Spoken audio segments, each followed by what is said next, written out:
three-phase load, it draws how much power? So 8 kilowatt. So this is nothing but the real power that is drawn at a lagging power factor of how much?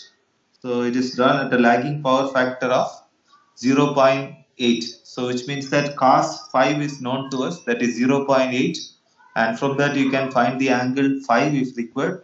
And then if the line voltage applied is 440 volt, so the line voltage is also given.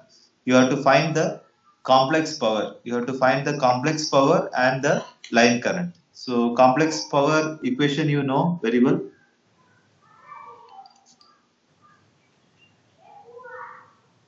If the real power was how much? Root 3 VL IL cos phi, and the reactive power root 3 VL IL sin phi. So this was in watt. So this was in VAR, and then your complex power was root 3 VL into IL. So this is in volt ampere.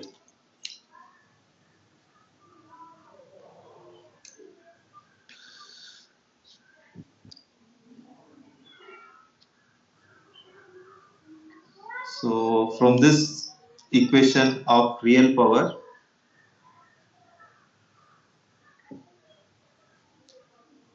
and this equation for complex power,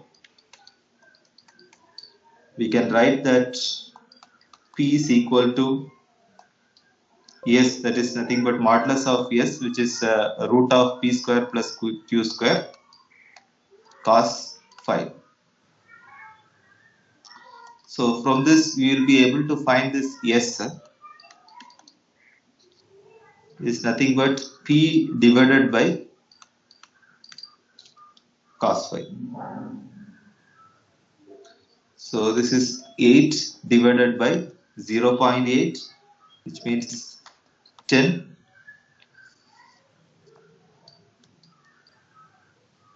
So 8 is given in terms of kilowatt. So therefore it is kilowatt volt ampere.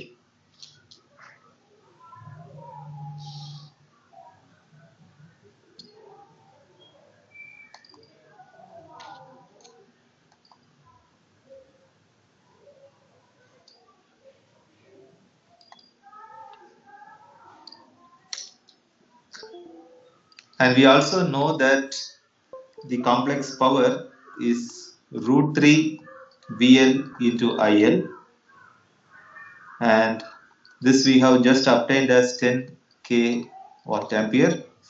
So the supply voltage, this line voltage is also given. The line voltage is also given. So from this we will be able to find IL. So IL is nothing but S divided by root 3 into VL. So this we know to be 10k, and root 3 VL is 440. So we get 13.12 ampere. So this is the line current. So therefore, as per the question, we have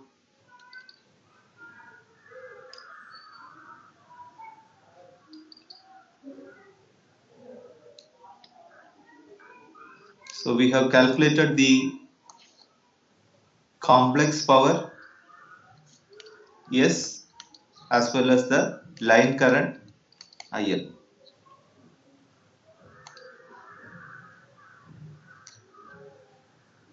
So let us try to solve some more problems before we wind up.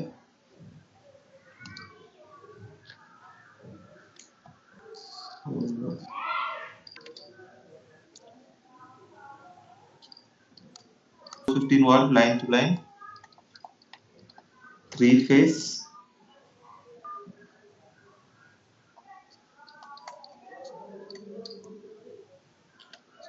voltage source,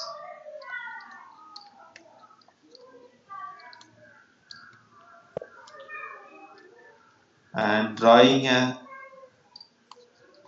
total power of 1.8 kilowatt. So which means total power in the sense this is for all the three phases put together.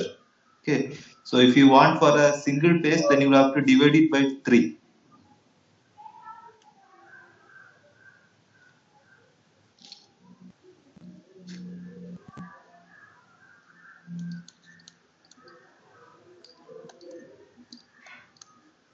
Obtain the resistive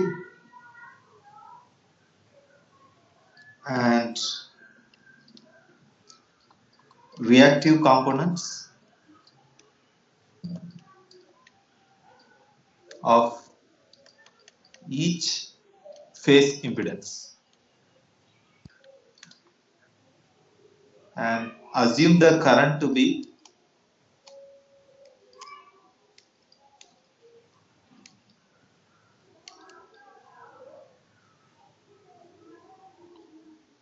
10 amperes. So here it is not given whether it is a phase current or a line current, and you know that in a star connection the phase current and the line current are equal.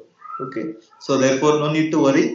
So you can take it as per the requirements. The line current and the phase current are same in the case of a star configuration.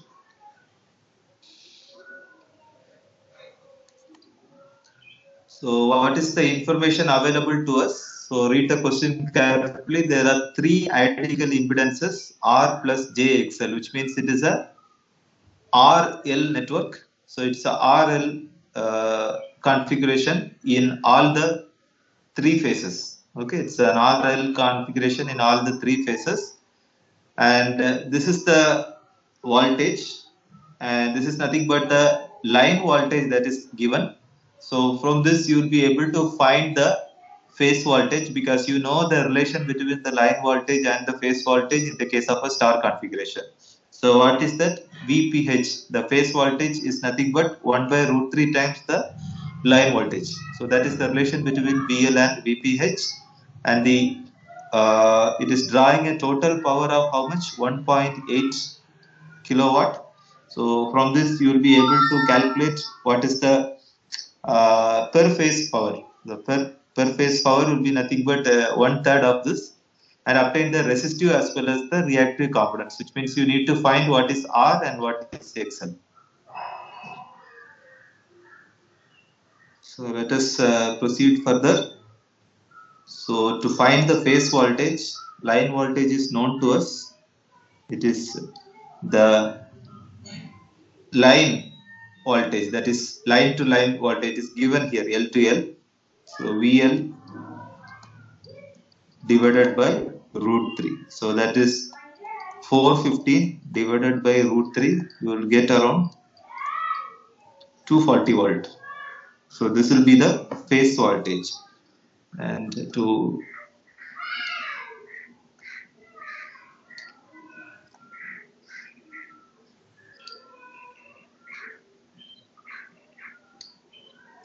so this is R, this is XL, R, XL, XL.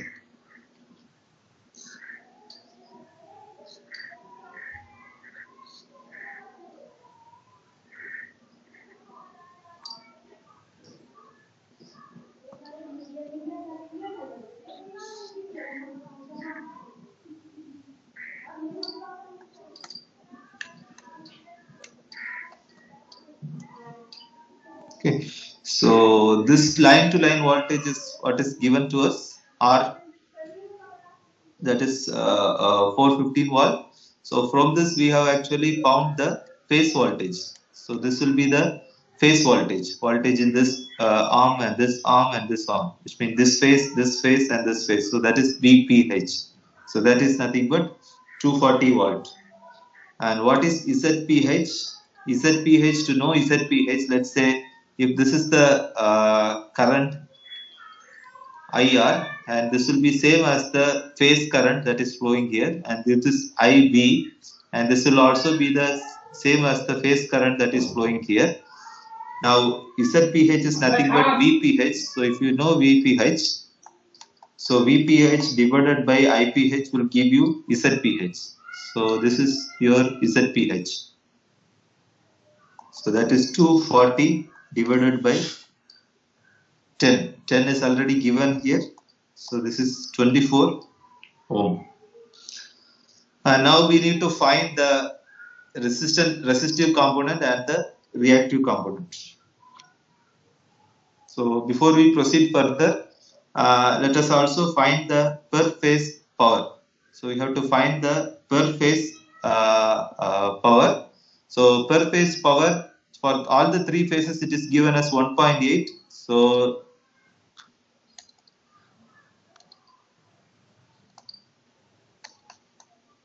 per phase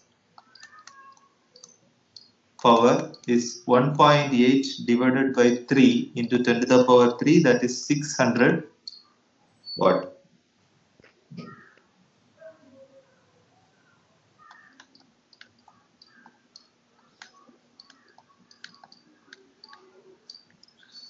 So if I can express this power, so why I have considered only the resistive component, I have not considered the reactive component, because the power dissipation actually happens only in the resistive component, because resistance is a energy dissipating element, whereas the other two L and C are actually energy storage elements. So therefore the power dissipation actually happens here. IPH square into RPH is equal to 600 watt. So this is from this you can find RPH 600 divided by IPH square. 600 divided by 10 square will give you 6 ohm. So now R is known, Z is known, but XL is not known. So the total impedance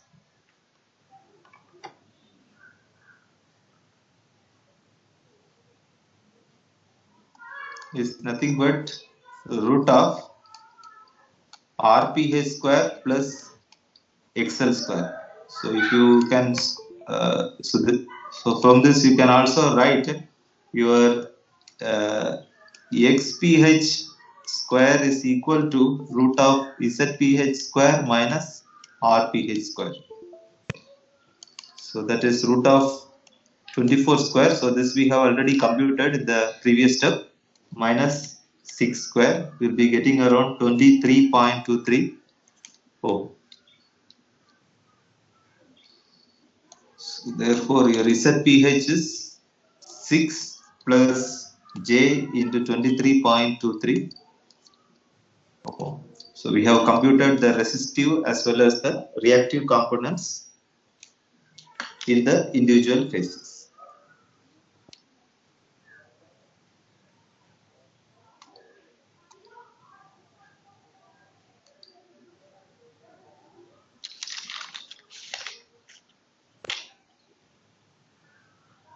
We have another simple problem, which is just direct substitution. Given to us, it is given that it is a three-phase 400 watt 50 hertz source that supplies power to a three-phase balanced motor load, and the configuration, whether it is star or delta, that is not required here, because we are asked to find only the real power and the reactive power. So to obtain these two, we don't have to know the configuration, because all the required data is available to us. So we know that P is equal to root 3 VL IL cos phi. So power factor is given to us, cos phi is known, and VL is known to us, okay, and IL is known to us. So direct substitution.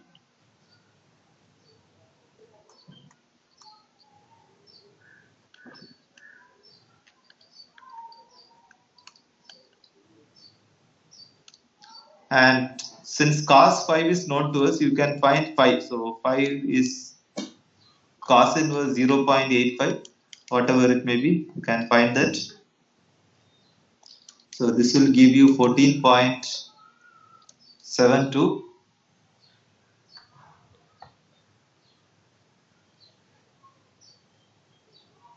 14.72, express it in kilowatt. So once this 5 is known, you will be able to find the reactive power, that is root 3 VL IL sin 5. So you can compute this, you will get around root 3 400 25 into 0.53, so that is around 9.123.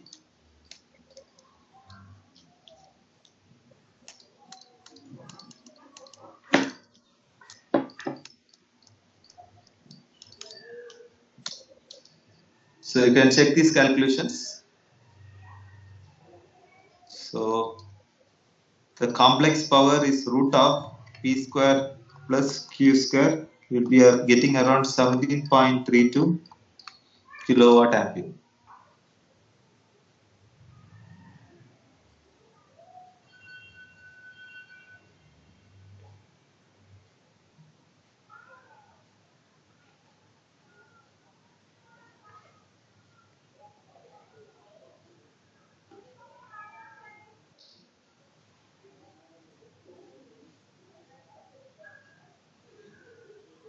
So let us try to solve 2 or 3 more problems. So this problem is based on the 2 wattmeter method that you have studied.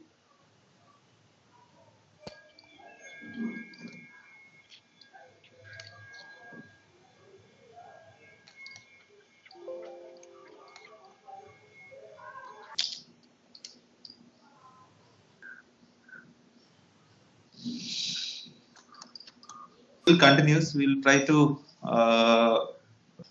solve 1 or 2 more problems briefly, and then we can conclude.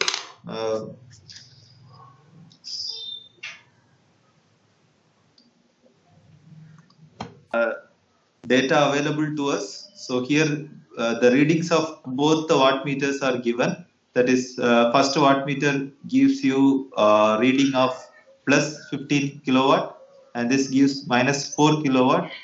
So to find the net value, you can simply add W1 and W2. So that will give you the true power that is drawn by the load.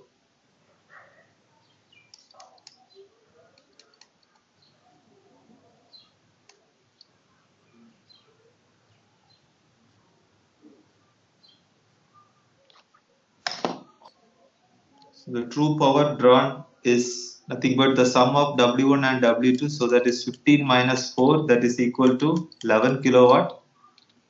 And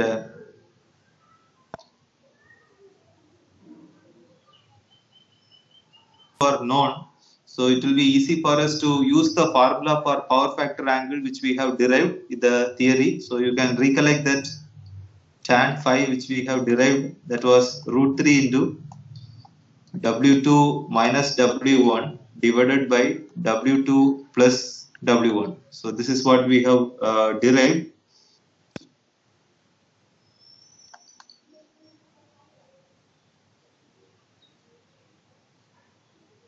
To write all the possible explanations, and then I will share so that briefly, maybe 5 minutes we can discuss in the next class, and then we can go to the next topic. Okay.